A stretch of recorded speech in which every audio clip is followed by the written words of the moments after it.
Oh my God!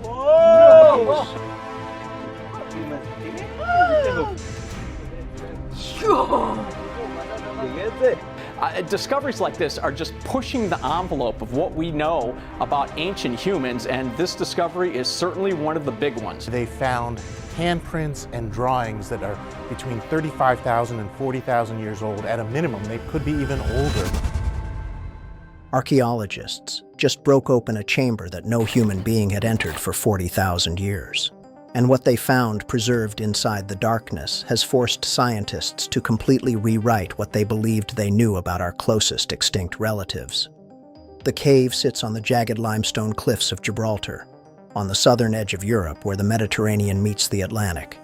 And what lay sealed behind an ancient plug of sand was not empty silence. It was a crime scene of a vanished civilization, perfectly preserved by 40 millennia of total isolation. Bones of animals that shouldn't be there. A sea snail carried from the beach to the back of a cliff. Carvings scratched into bedrock with deliberate, repeated strokes. And the cold, undeniable evidence that the species we spent centuries calling primitive was, in fact, anything but. Share this with everyone you know, because the Gorham's Cave Complex on the Rock of Gibraltar has been slowly dismantling our understanding of human evolution for decades. Inscribed as a UNESCO World Heritage Site in 2016, this network of 4 limestone caves, Gorham's, Vanguard, Hyena, and Bennett's, sits at the southeastern face of the rock, its entrances carved by waves, its floors layered with 120,000 years of continuous human occupation. Researchers have known since the 1980s that something extraordinary happened here at the very end of the last ice age. But nothing prepared them for what was waiting sealed behind the sand at the back of Vanguard Cave. Before we break down exactly what they found and why it changes everything about our species' history, please make sure you subscribe to Vault of Discovery. We're giving you the real analysis nobody else is digging deep enough to find. The discovery began after 9 years of painstaking excavation.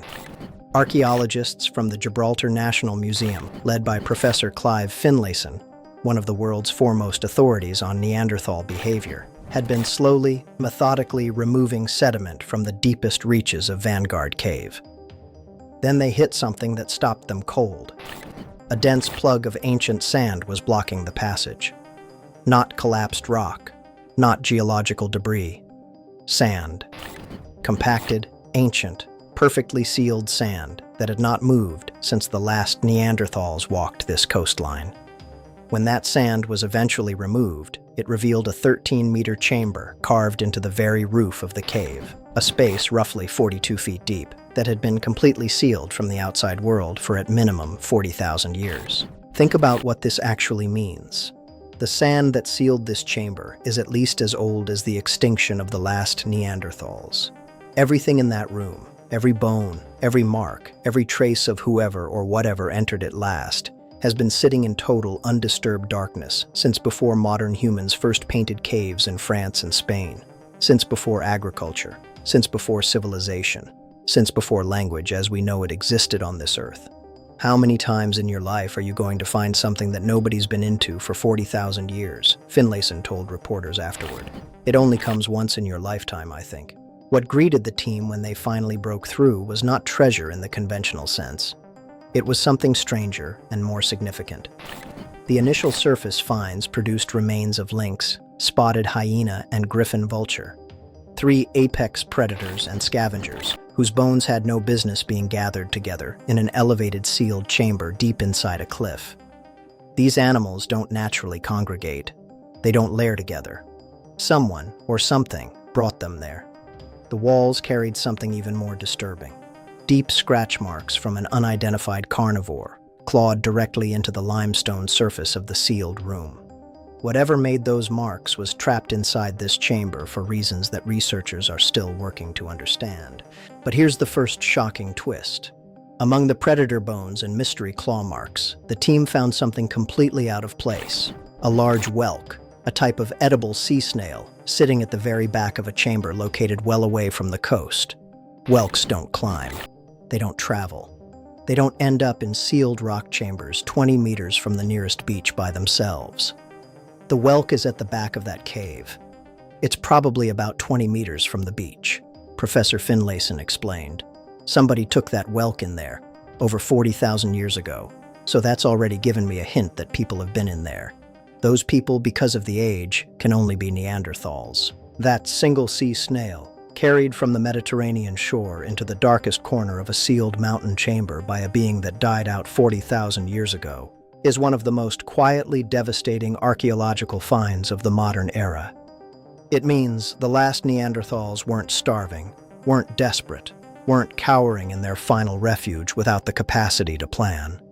They were making deliberate choices about where to store food. They were transporting resources from the coast into protected interior spaces. They were organizing their world with intention and forethought. Think about how violently this contradicts what science told us for most of the 20th century. For generations, Neanderthals were depicted as dim-witted brutes, slow, hunched, barely capable of complex thought, easily swept aside when anatomically modern humans arrived from Africa around 40,000 years ago. The textbook story was simple.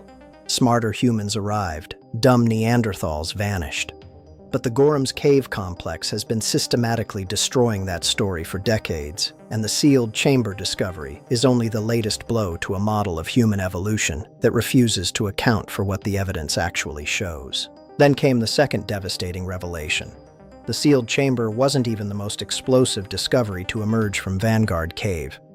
Buried in layers beneath it, stretching back through time like pages in a history no one knew existed, the excavations had been accumulating evidence of Neanderthal behavior so sophisticated that researchers are still struggling to classify it.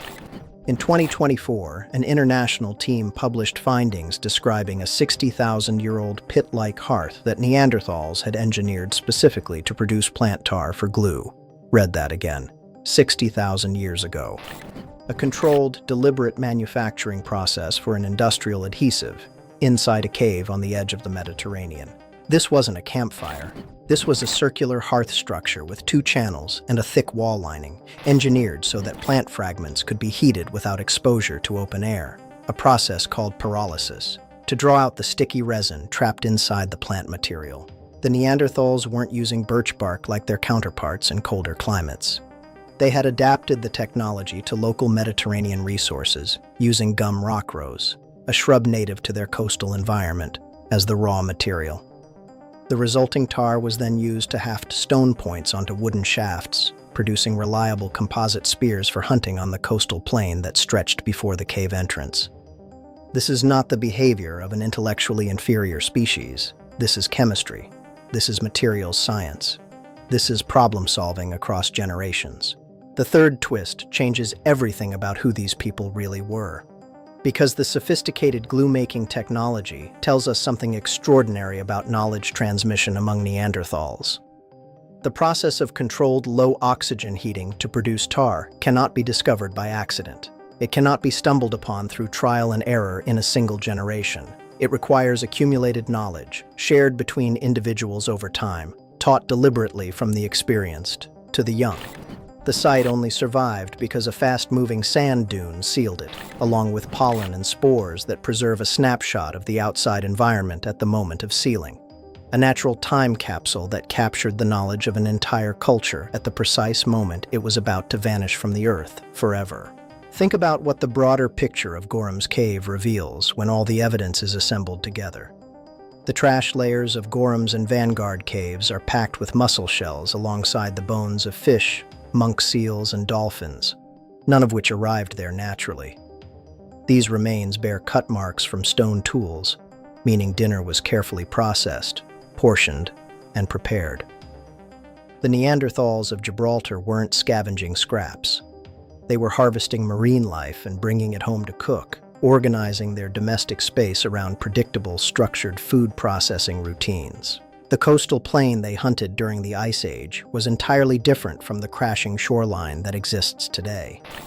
Sea levels were dramatically lower, and research shows Neanderthals once looked out from the cave mouth over an open coastal shelf that stretched 4.5 kilometers into what is now the Mediterranean Sea. A vast landscape of sand dunes, stone pine woodland, seasonal lakes, and wildlife so abundant that researchers have described it as a Mediterranean Serengeti. That entire world is now underwater. The Neanderthals who lived in these caves watched their hunting grounds slowly disappear beneath the rising sea over the course of generations, an environmental catastrophe playing out in slow motion over thousands of years.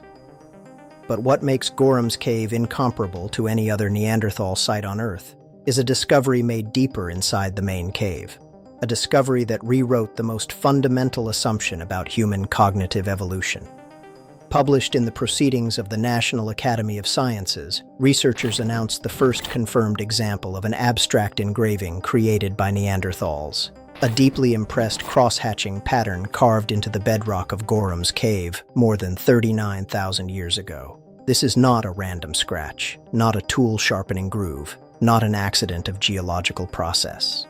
Experimental replication showed that most of the lines composing the design were made by repeatedly and carefully passing a pointed stone tool into the grooves, at least 54 separate strokes, in a deliberate, sustained, purposeful act of creation. Then intelligence agencies, actually Clive Finlayson himself and his research team, uncovered the final game-changing truth about what this engraving represents. For decades, the production of painted or engraved designs on cave walls was considered the defining cognitive achievement that separated Homo sapiens from all other hominins, the moment our ancestors became fully human in the modern sense, capable of symbolic thought, abstract representation, and cultural transmission. The Gorham's Cave engraving destroys that boundary completely.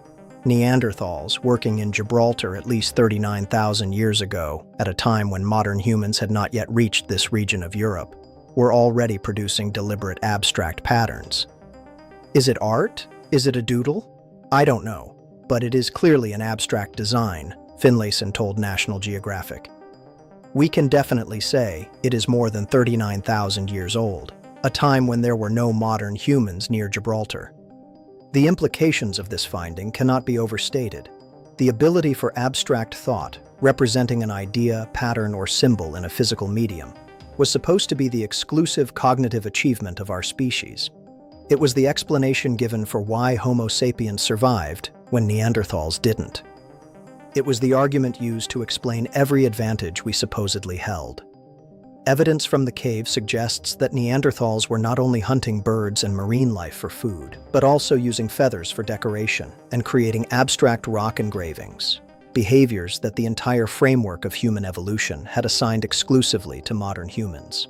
If Neanderthals in Gibraltar were capable of symbolic thought, composite tool manufacturing, organized domestic food processing, marine resource exploitation, and chemical manufacturing, all of it documented in the sediment layers of a UNESCO World Heritage cave complex, then the story of why they disappeared becomes far more complex and far more troubling. The Gorham's Cave complex has also shattered another assumption, that Neanderthals died out around 40,000 years ago when modern humans arrived. The artifacts at Gibraltar suggest Neanderthals may have survived at this location until between 33,000 and 24,000 years ago, meaning some Neanderthal populations may have continued existing for up to 16,000 years after their supposed extinction date. If accurate, this places the last Neanderthals on Earth in Gibraltar at the same time that our ancestors were building complex societies across Europe, possibly even within reach of each other across the narrow Strait of Gibraltar. The question of what happened in those final thousands of years, whether there was contact, conflict, interbreeding, or simple ecological displacement as the last coastal hunting grounds sank beneath the rising sea, remains one of archaeology's most haunting, unanswered questions. Think about what it means to stand at the mouth of Vanguard Cave today, looking out at the Mediterranean, knowing that 40,000 years ago, a Neanderthal stood in almost exactly the same spot, carrying a whelk from the beach, cooking fish with a stone knife, manufacturing adhesive tar in a controlled chemical hearth, scratching abstract patterns into dolomite bedrock for reasons we still cannot fully decode. The chamber they sealed is now open again. Its secrets are being cataloged one carefully labeled fragment at a time, and Professor Finlayson has made one thing absolutely clear about what lies ahead. As we dig, it's only going to get bigger and bigger and bigger, he said. The sealed chamber is only the beginning. Beneath its floor, beneath every layer of sediment that researchers have yet to remove, lies a continuous record of Neanderthal life stretching back tens of thousands of additional years. Every bucket of material screened through the excavation grid could contain the next piece of evidence that forces another rewrite of human history. The technology of the species that made those marks, carried that shellfish, sealed that chamber, and then vanished from the earth, has been waiting 40,000 years for someone to come looking. Now that the door has finally been opened, what comes next may be the most important chapter in the story of who we are and where we came from. One thing is absolutely certain. The Gorham's Cave complex has already provided some of the most significant evidence ever recovered for understanding the Neanderthal mind. And the sealed chamber in Vanguard Cave is only the latest revelation from a site that keeps forcing humanity to confront an uncomfortable truth. The species we spent a century dismissing as our intellectually inferior cousins was making glue, harvesting the ocean, decorating themselves with feathers, carving abstract symbols into stone, and organizing domestic space with deliberate intention, all while watching their world slowly disappear beneath rising seas. They weren't primitive, they were us. And whatever finally ended them, it wasn't stupidity. What the sealed chamber of Vanguard Cave truly represents is not just a discovery about Neanderthals. It is a mirror held up to modern humanity, showing us a species that adapted, innovated, and created meaning right up until the moment it vanished.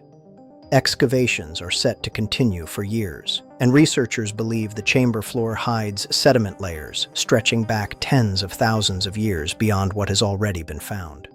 If the evidence keeps building the way it has, the next discovery from behind that ancient wall of sand may finally answer the question that has haunted paleoanthropology for over a century.